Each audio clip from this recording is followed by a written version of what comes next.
Amadou Ly. Good afternoon, council members and everyone that gathered here today. Thank you so much for this opportunity. My name is Amadou Ly. I'm the founder of the Amadou Ly Foundation, an organization that serves New York's largest West African immigrant population, reaching thousands of families across New York City and over 15 states.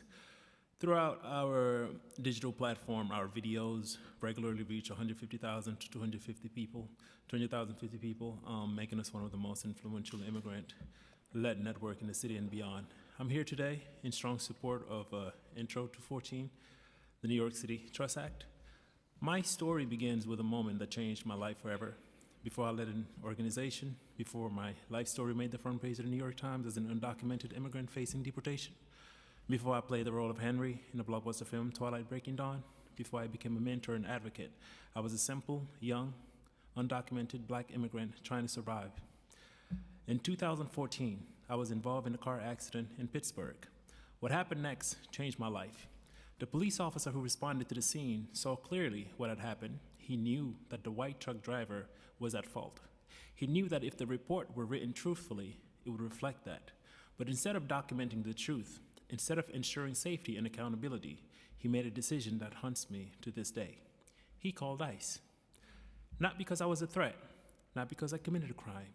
He called ICE because in his mind, handing me over was the easiest way to resolve the situation and protect the other driver.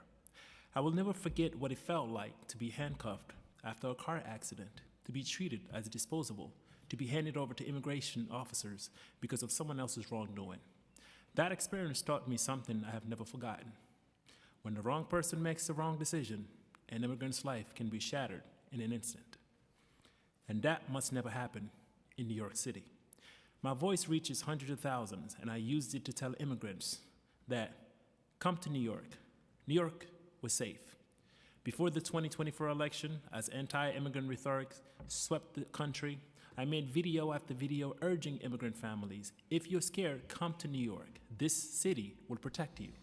Those videos went viral, reaching more than 200,000 views.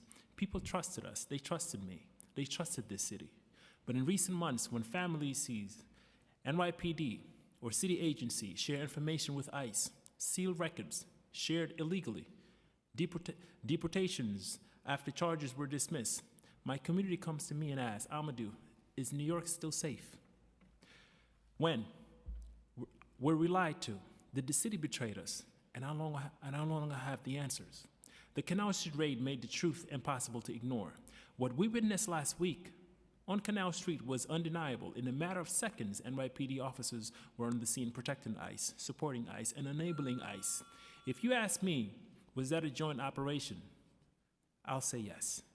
There's something else I would like to point out on record. On September 22nd, during the second ICE raid, NYPD were present from the early morning until 11 a.m. Immediately after they left, ICE arrived and arrested a street vendor named Amadou Tal. I spoke with Mr. Tal every single day since his arrest. My organization filed a habeas petition for him and helped him secure an attorney, but something about that morning was disturbing. They knew exactly where Mr. Tal was. Before ICE arrived, there was an undercover car positioned behind him. Not ICE. ICE showed up only afterward to take him away. Later, when the New York Post reported on the case, ICE claimed that NYPD had arrested him on October 11th. This is not an isolated incident. This is a pattern that mirrors what happened to me years ago. Plus, I believe we need to find a solution for Canal Street vendors. While it is important to push back against raids and ICE collaboration, we also need to help these vendors find sustainable alternatives. I recently heard Tom Homan on Fox News stating that ICE will be back in Canal Street, but guess what? The vendors are already back because they need work to survive. If resistance continues without offering a real alternative, we will risk having further ICE deployment in New York City, or even worse, the National Guards. We must create a pathway of vulnerability and ensure that these New Yorkers have options that protect their safety and livelihood. The Amadou Ly Foundation has proposed a plan to train Canal Street vendors as barbers, a trade that does not require formal education but offers a legitimate, safe path to economic stability. It has been extremely difficult, almost impossible, for African asylum seekers to access funding or support for education. Our proposal addressed this gap by providing scholarships for these vendors to attend barber schools. We give them real opportunity to gain a trade, support themselves, and build a stable life here in New York. We're asking the City Council to support this proposal, work with the Amadou Ly Foundation to create a concrete solution for Canal Street that protects our community and reduce the likelihood of ICE enforcement in our city.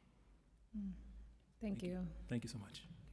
Amadou, thank you for the work that you are doing as well. And I think the vulnerabilities, particularly of our African siblings, and how we have failed Black people in this country, continues, but your work gives me great hope, and thank you for your testimony, and thank you for the continued work to make sure that